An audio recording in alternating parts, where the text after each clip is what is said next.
welcome to this week's episode of the A-Team Show. And we all know it's the Halloween special presented by, not Slimer, but me, Dano.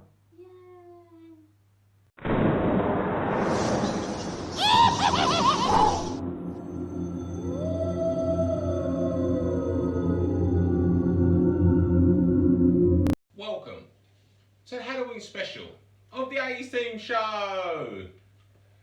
Yes, today's the day. No, not when the teddy bears have their picnic. Today's the day, Halloween.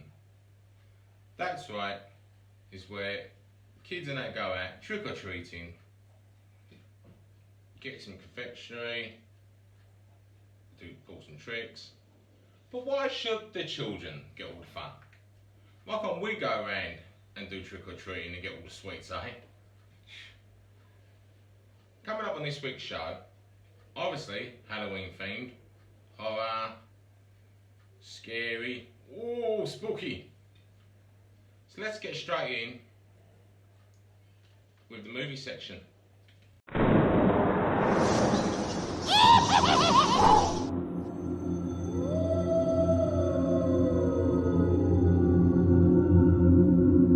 Welcome to the movie section. Here we're going to talk about some of the horror films of the 1980s. Obviously, we can't talk about the 90s, 2000s, 70s. So let's straight on to the movie section. Here we have, obviously, a classic. Fright Night with Roddy McDowall. Yes, they made 1 and 2, followed by Friday the 13th, Jason Voorhees, Crystal Lake, don't swim in that lake. We all know that Friday the 13th had some of the gory sequels, 2, 3, 4, 5, 6, 7, 8, etc, etc. In the end, well not in the end, but in between, they decided to do a crossover with A Nightmare on Elm Street's Freddy Krueger. It was an okay movie, but they did a sequel. Truthfully, I love Freddy, but I don't think both of them should have crossed over. Then we go on. Some of you are thinking, no, I haven't seen that in years. It's the Monster Squad. We all know when we were younger, and if we was allowed to watch the Monster Squad, we all wanted to get our friends and go monster hunting. You know, Dracula, Loch Ness Monster, Swamp Thing, Frankenstein, the Mummy, Wolfman. Wolfman's got nuts! The classic line. We follow that up with the cute, the friendly Gremlins. Obviously, I'm not going to talk about Gremlins 2 because that was made in the 90s. Damn. But we all know with Gremlins, with Gizmo, Stripe, don't get them wet, do not feed after midnight. Most of us can't even eat after midnight because we just go crazy. Obviously, one of the greatest vampire flicks of the 1980s was The Lost Boys with Kiefer Sutherland and the two Corys at that time, Corey Haim and Corey Feldman. Who can forget the great Creepshow? Creepshow 1, Creepshow 2, with the Creeper. Then early on in the 80s, we had a TV series, Tales from the Dark Side. Ooh! Produced by George A. Romero, who also produced some of the greatest horror movies, Night of the Living Dead. Who can forget Night of the Living Dead? It was so corny, that's why it's down as one of the great movies, isn't it? Before I get to this one, let's not forget, obviously, Tales from the Crypt, the Crypt Keeper. Obviously, I will show you the trailers of some of the other great horror films like Poltergeist, It. Yes, I said it right. It. Poltergeist, The Exorcist. You had The Evil Dead with Ash.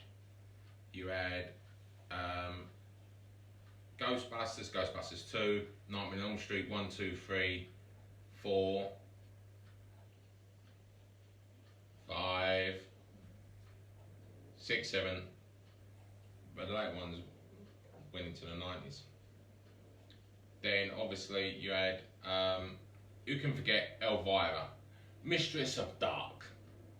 Yes, we all know that Elvira made a movie in the 80s. Elvira, Mistress of Dark, the movie. Corny. Hey, we all love Elvira, don't we? The host for the most. That's right, Beetlejuice. We all know Beetlejuice was played by Michael Keaton. Yeah, Geena Davis, Alec Baldwin. The thing that gets me with Beetlejuice, some people say it's corny, some people say it's one of the best movies. I personally love Beetlejuice. I still collect the action figures and the vinyl pops of Beetlejuice. Remember, do not say Beetlejuice 3 times. What? I said Beetlejuice 3 times. Beetlejuice 3 times. Yeah, I thought he might come out, but he didn't. But we all know one of the British horror films, An American Werewolf in London.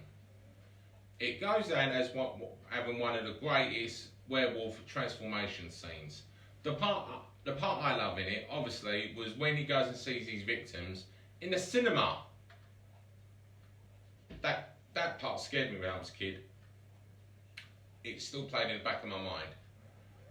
But getting back to these movies, here it goes. Da da da! That's right, one of the favourite horror movie of all time. I don't care what no one says, you can't beat Freddy Krueger. You got Nightmare on Elm Street, the one that started it all with Wes Craven. Yes, Wes Craven done like Deadly Friend, etc. But his most prized possession was A Nightmare on Elm Street, where you had a child killer, a child rapist. In the end, all the parents got together and then burnt him in the boiler room. That's why Freddy failed his revenge and he never stopped. One of the main things on it was Nancy, played by Heather Langenkamp. She starred in the first one, then she reprised the role. Obviously, in my opinion, the second best Nightmare on Elm Street, Part 3, Dream Warriors. Here's a little close-up picture of our friend Freddy Krueger. There's another one of him with a different background. Shocker, shocker, it's Freddy again. And here he is with Nancy. I'm not going to give the game away, but in number 3, she doesn't make it. Shh! Spoiler alert. Here we have Nancy again. This time in the school during a dream. Ooh, with Freddy. But that's the one thing with Nightmare on Elm Street. You remember Freddy, you remember the fedora hat he had, the striped jumper, the glove. But what else do you remember for Nightmare on Elm Street? That's right, the Nightmare on Elm Street line. Come on guys and girls, we know how it goes. Sing it with me. 1, 2, Freddy's coming for you. 3, 4, you better lock your door. 5, 6, grab your crucifix. 7, 8, you're gonna stay up late. 9, 10, you'll never sleep again. Yes, we know that rhyme off by heart. If not, why not? But not only was it about horror movies during the 1980s, We all had this one pop star. You probably know him, you probably don't. His name was Michael Jackson. Yes, the great Michael Jackson. My favourite singer of all time, the king of pop, Michael Jackson. He produced one of the greatest songs and videos of all time, a mini movie called Thriller. We all remember Thriller, you know. Thriller, Thriller nights. Yes, I sounded a bit girly, but that's what it was. There he is with his girlfriend who, as she turned around, he turned into a zombie. Oh. And then he goes chasing her through the streets, then other people pop up from the dead. They're all zombies, obviously. Then they go into the great Thriller, Thriller night.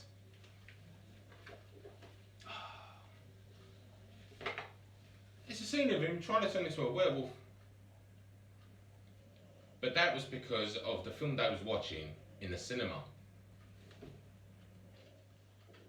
There is Michael Jackson as a zombie.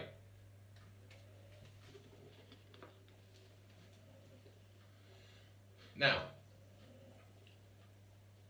you talk about Halloween, you talk about horror, talk about ghosts, ghouls, gobbledygooks, spooks, gooks.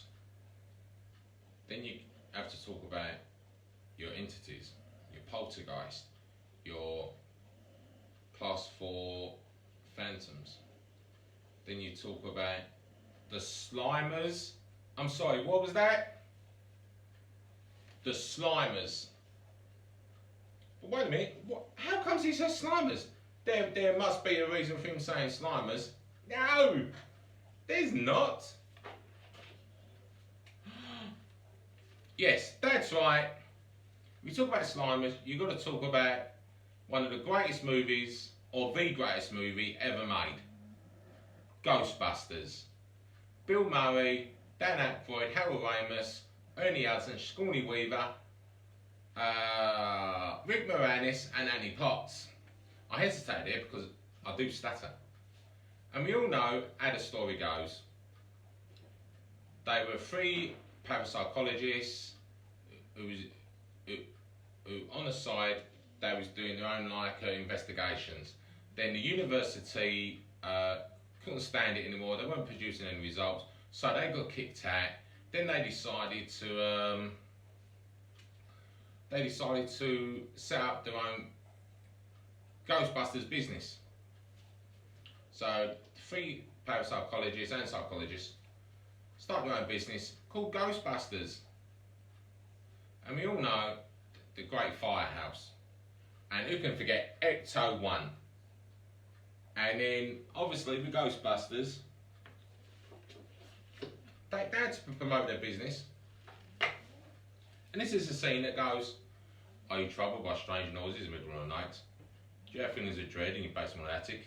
If the answer is yes, then don't wait another minute. Pick up the phone and call the professionals, Ghostbusters. On call 24 hours a day to serve all you guys. Oh, yes. To serve all you guys' elimination needs. We're ready to believe you. Then the first real case was obviously at a Sedgwick Hotel. Here they are, in the lift, when they first turned on their nuclear accelerators. Egon didn't know what to expect. But when they left the elevator, they come across this cleaning cart, and bush! It blows up, because they thought it was a ghost. The cleaning lady weren't so happy. So as it go on, we see the first meeting, obviously, of Slimer. What gets me with Slimer is, he was based on John Belushi. Unfortunately, John Belushi died, and Dan Aykroyd had John Belushi in mind. And we all know, after Slimer, he didn't leave. If you watch the real Ghostbusters cartoon, he came back after their meeting with Gozer the Gozerian. You know, the Terror Dogs. You had Gozer, the Terror Dogs, Zool, the Gatekeeper, the Keymaster, Dana Barrett, who was really their first long case. But in a later episode, I will devote a whole episode dedicated to Ghostbusters. Then after Ghostbusters 1, 5 years later, we had Ghostbusters 2. That's right, by this time the Ghostbusters was shut down because they were sued by the city of New York because they blew the top floors of a high-rise building. I don't know, I don't remember it that much. Egon went to still on to be a researcher. Ray went to open up his own bookshop, Razor Colts. Then he did a bit of like party on the side with Winston. Peter went on to be a TV host. Then, obviously we all know that the little Spud pops up against Slimer in number 2. But this time, his attention wasn't for Peter or anything like that. It's for Louis Tully. They became friends when Louis Tully became a Ghostbuster. Because the main antagonist of that film was Vigo the Carpathian. That's right, he was in a painting. And he possessed Janosch, who was the head of the art department. Did you know though, in scenes they've never released, was Vigo also possessed Ray? Yes, and at one point in the movie, Ray went crazy and he demanded it for him, and next time one went fishing around the place or whatever, and also he came to his senses. And I think at that point, someone crashed, I think. So, like I said, if you can watch the trailers of some of the greatest horror movies of all time, please watch them. Let me know in the comment section. Coming up next, did you know? Did you know? The character of Freddy Krueger, as played by Robert Englund, was actually a real person back in the 1800s. Yes, that's right, he still has his grave and a headstone depicting Freddy Krueger. Wow, I knew that, but I bet you didn't know that. Coming up next, Toy View!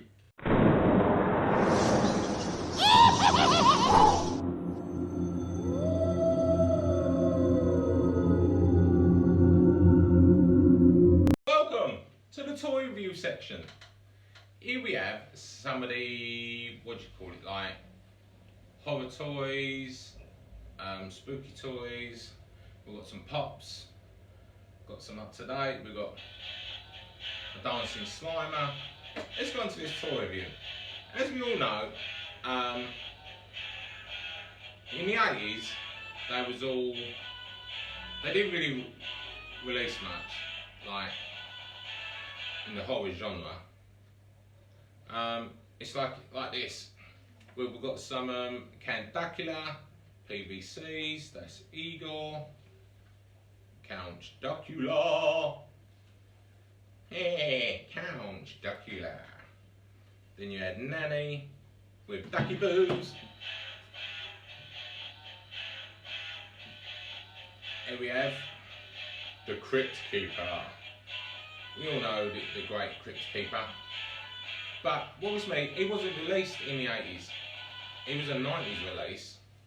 But because it's Halloween and it's the Crypt Keeper, we had to include him. Obviously when we was kids, what was that, in the 1980s, isn't it? Obviously we all had one of these.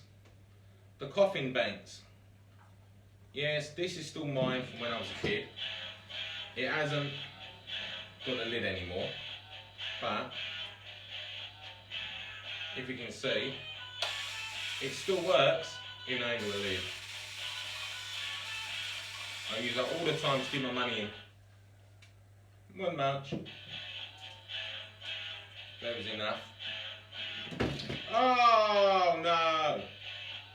All fall down like London Bridge.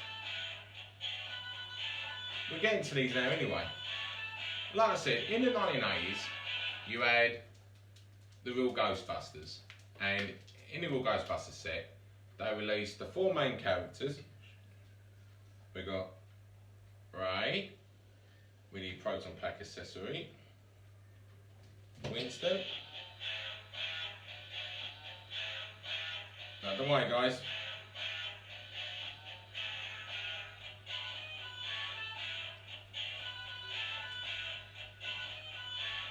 You got Peter with his Proton Pack accessory. You got Egon with his Proton Pack accessory. And that's the song I didn't want out of that. Anyway, right? That's Egon with his Proton Pack accessory. And here, they did release the 4 horror characters. You know, the 4 main horror characters. You got Wolfman. Wolfman. Obviously, you can't go nowhere without having Dracula.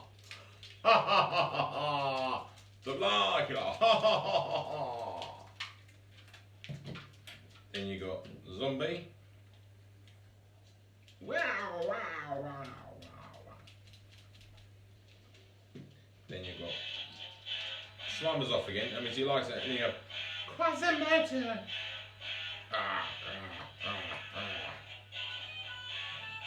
Obviously, you've got the Mummy. Let me just turn Slime off a sec.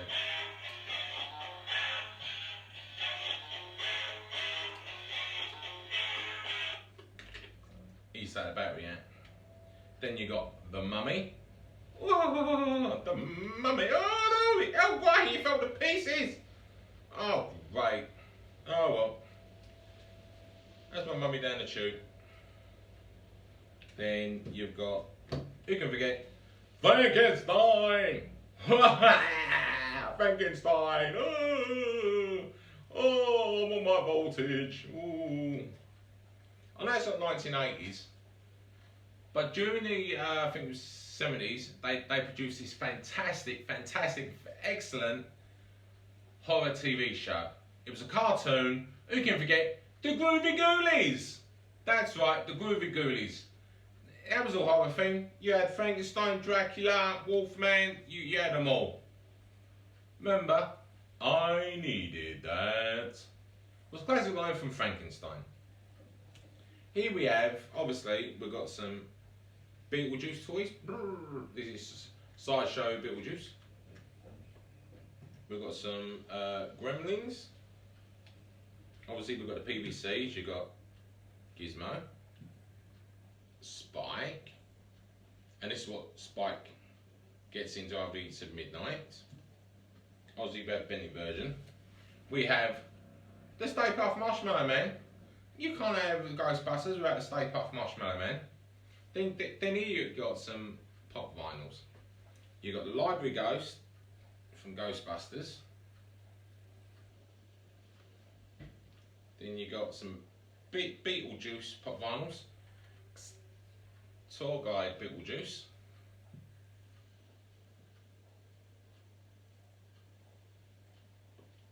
You've got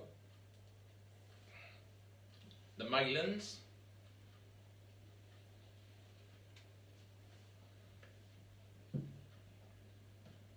Alright, sorry, 2 seconds. You've got Beetlejuice yourself. Right, the host with the most.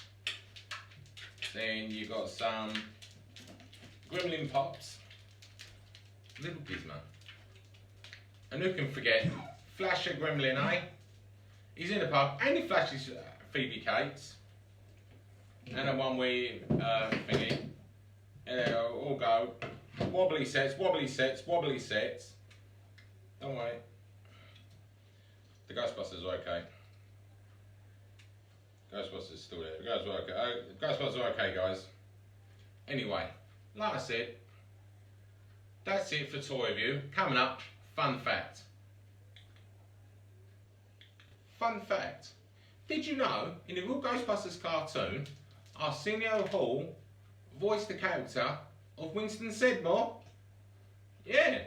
And did you know that Ernie Hudson actually auditioned to play the voice part of Winston Zeddemore in the cartoon. There you go. There's an extra did you know, also the fun fact. So that's it. Another show over. Hope you enjoyed it. I enjoyed it. Everyone else enjoyed it. I'm off tonight to catch some ghosts. I better light the fire and stoke the fire. Remember, keep busting.